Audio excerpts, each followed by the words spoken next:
de nuevo un calendario que tenía acá a la vista, como para ir recordando. La evaluación que realizamos anteriormente, la clase anterior ya está corregida.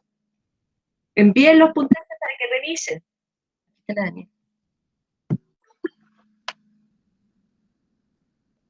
Hola Daniela, ¿cómo estás?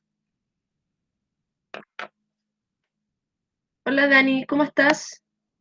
Dani, me suena raro. Me recuerda a mi sobrina.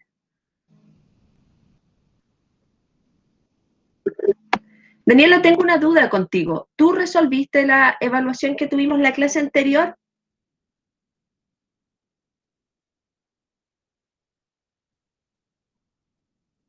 Yo estoy bien, dentro de lo que se puede entre este contexto. Ya, Daniela, entonces te voy a pedir un favor. Yo te voy a dejar presente, te vas a salir de la clase y vas a empezar a responder eso, aprovechando que estoy acá un rato para que me puedas hacer preguntas. Te comento que la primera parte del texto, o sea, del trabajo, las tres primeras preguntas son netamente del texto. Es decir, usted encuentra las respuestas ahí. Y las últimas dos preguntas, que son el ítem 2, para hacer la salvedad, son preguntas de contenido de clase, para que usted vea ahí, ¿no es cierto?, revise y las pueda ir respondiendo. Así que se sale de clase y empieza a responder eso. No importa que no lo alcances a terminar cuando termina la clase ahora a las 9:30, no. Lo puedes terminar, entregar hasta las 10, qué sé yo, más ratito, pero la idea es que este tiempo se aboque a eso, para que no se me atrase. ¿Ya? Así que partamos con eso. Que le vaya bien. Ya me queda la Camila y la Paula. Pues, chiquillas, buenos días. Estamos ahora recién grabando la clase 25 ya del mes de septiembre. La primera de septiembre, como les decía, las evaluaciones ya están corregidas, se las envié. Cuando yo corrijo, en el mismo escrito les pongo los comentarios respecto a lo que desconté, por qué desconté, para que ustedes tengan claridad, porque me pasó con cuarto medio plan común que dos personas me preguntaron, profe, ¿por qué ese puntaje? Pero no habían revisado la tarea. Y ahí en la tarea yo le pongo por qué es el descuento. Cuando le remito el puntaje, le pongo el puntaje nomás. Hasta el momento, Miss Priscila todavía no me ha dicho con claridad con qué escala vamos a trabajar. Por eso envié solamente el puntaje en una nota. Si es del 50%, si será del 60%, es una directriz que ella tiene que decidir y tomar. En general, lo que revisé, porque hay personas que obviamente están pendientes, está bastante bien. Creo que el puntaje más bajo hasta el minuto fueron 8 de 10, si es que no mal no recuerdo, y eso es súper bueno. En general, se cumplieron los objetivos que eran que ustedes distinguieran cuáles eran los rasgos del conocimiento científico, ¿no es cierto?, que lo hacían diferente de otros. Y respecto al texto, que es de un autor bien importante en el área de la epistemología, Bunge, también la gran mayoría resolvió con asertividad y especificidad las preguntas que se estaban haciendo. O sea, se pudieron introducir en un texto que no era tan sencillo de manera bastante bien. Eso es importante. Después van a rendir una prueba, ¿no es cierto?, ya no es selección universitaria, creo que es de transición universitaria o algo así. Bueno, supongo que también van a tener que desarrollar este tipo de habilidad, de introducirse en un texto y entender, analizar. Así que por ese lado, los puntajes están súper bien. Hoy día vamos a seguir profundizando un poquito en esto. No sé si alcanzaron a revisar el PPT que se subió en la mañana. Compartir.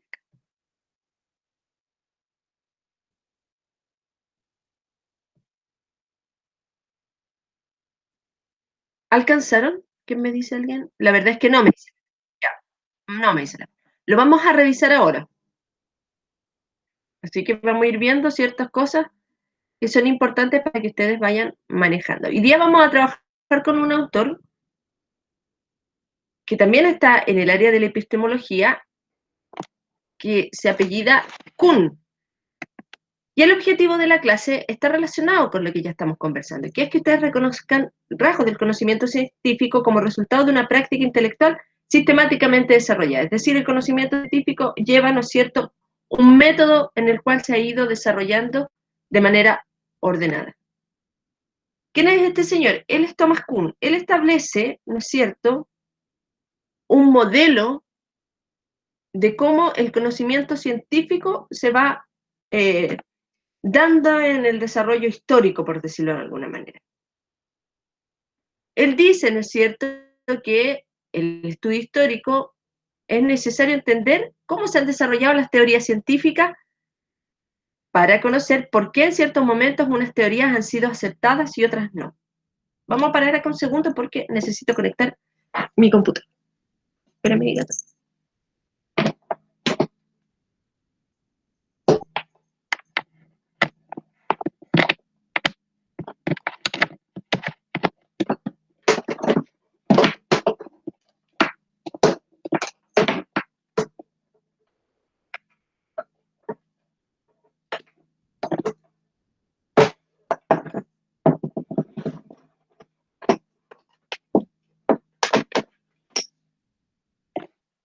Ya. Ahí debiese estar cargando esto ya. No tendríamos problema. Él dice entonces que la ciencia y el conocimiento científico tienen una explicación por qué ciertas cosas son aceptadas y otras no de plano. Entonces, lo que vamos a entender hoy día es cómo, dice este autor, hay ciertas cosas que se presentan y otras no. ¿Por qué ciertas cosas? ¿Cómo la ciencia se va superando a sí misma?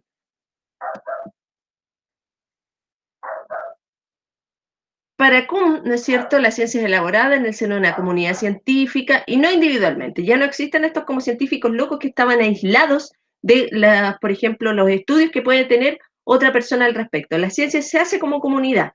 Así se va trabajando, ¿no es cierto?, en que una persona esté investigando una cosa, que genera un escrito o una teoría, esa persona que, ¿no es cierto?, está investigando otra cosa, lee esa teoría y se va generando como una red de contenido. Y eso es lo que podríamos hablar como de una comunidad científica. No es que alguien esté aislado y vaya a descubrir las cosas de manera así como mágica propiamente tal, sino que existe como un piso de diferentes estudios científicos que van aportando, ¿no es cierto?, a otros estudios y a otros desarrollos científicos. Ahora, estos estudios, ¿no es cierto?, esta asunción, esta elaboración que van teniendo los diferentes como personas en la medida en que van generando esta como creación de ciencia, él lo define con el nombre de un paradigma, del cual se definen o se derivan reglas que fijan como la regularidad de la comunidad científica. Vamos a explicar esto. ¿Cómo define el paradigma científico? Porque es una palabra bastante importante. Considera los paradigmas como realizaciones científicas universalmente reconocidas. Recuerden que la ciencia tenía como rasgo la universalidad, es decir, valía para todos, en cualquier lugar, que durante cierto tiempo proporcionan modelos de problemas y soluciones a una comunidad científica. Es decir, un paradigma va a ser una forma de responder, ¿no es cierto?, universalmente a ciertos problemas y va a proponer soluciones dentro de ese mismo paradigma. Después dice, los paradigmas son, por tanto, un marco de perspectiva bajo la cual se analizan los problemas y se trata de resolverlos. Por ejemplo, yo les voy a poner el caso de un paradigma de educación, el modelo academicista. No sé si lo han escuchado alguna vez, cuando decimos, este colegio es academicista. ¿Entienden más o menos lo que va?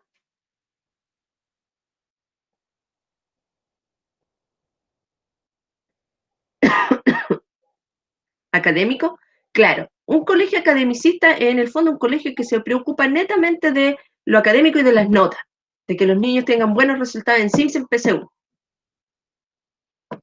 que sean estudiantes así como modelos, pero en ese plano. No le da tanto auge, por ejemplo, a que se desarrollen competencias emocionales, sociales o habilidades para la vida.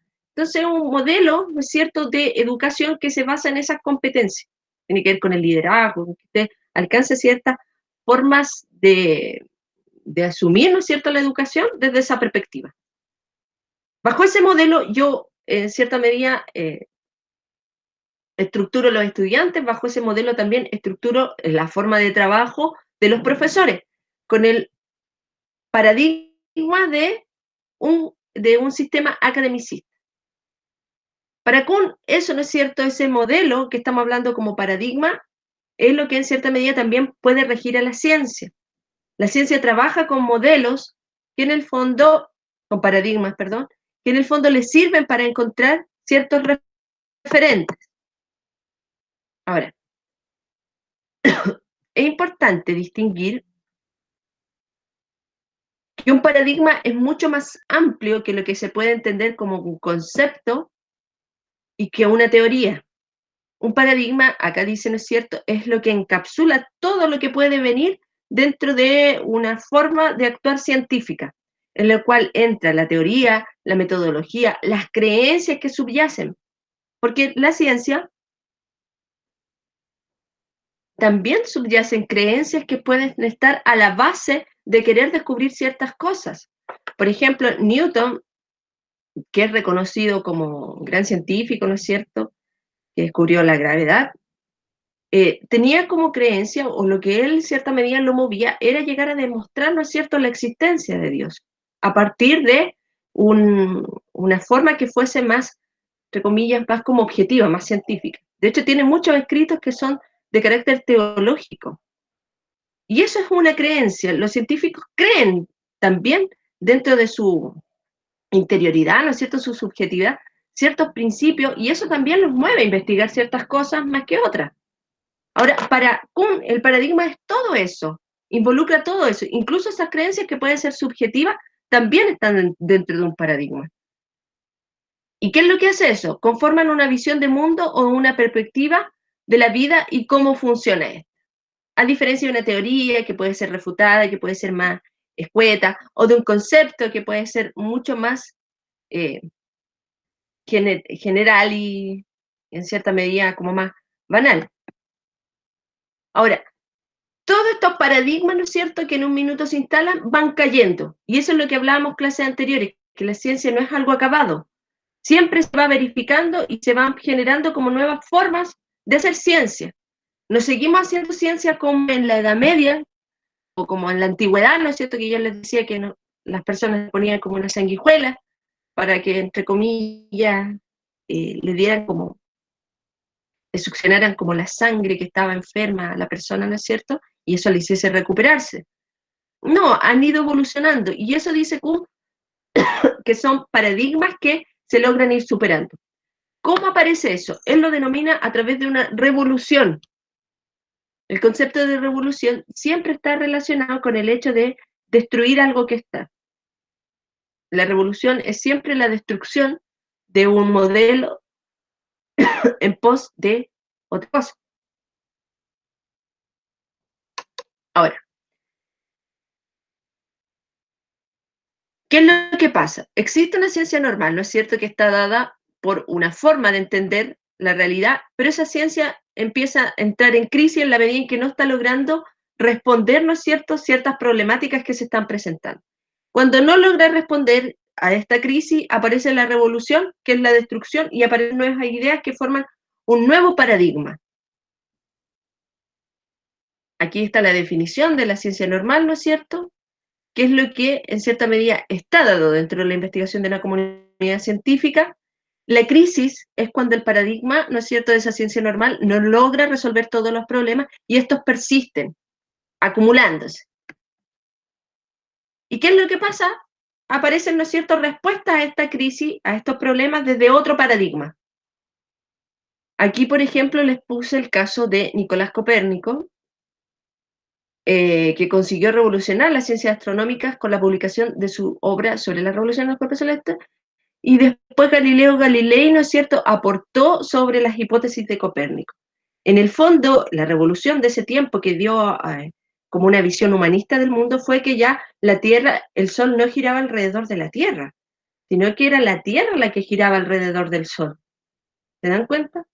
Y eso, aunque ustedes no lo crean, tuvo como un impacto muy grande en la forma de concebir el mundo en esa época. Estamos hablando del 1500 y tanto.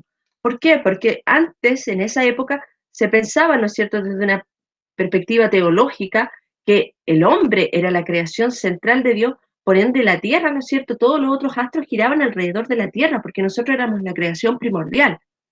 ¿Qué es lo que acontece con esto? Al demostrarse, ¿no es cierto?, que es en el fondo la Tierra la que gira alrededor del Sol, se cae un poco esto de que el hombre ya es el centro de la creación del universo, ¿no es cierto? Y hay una repercusión o un impacto tanto teológico como antropológico en la visión de mundo. Se abre el espectro, ¿no es cierto?, de cómo se concibe el hombre y cómo se concibe ya la ciencia. Esa fue una revolución completa. Ya, hasta acá, vamos a parar. Preguntas.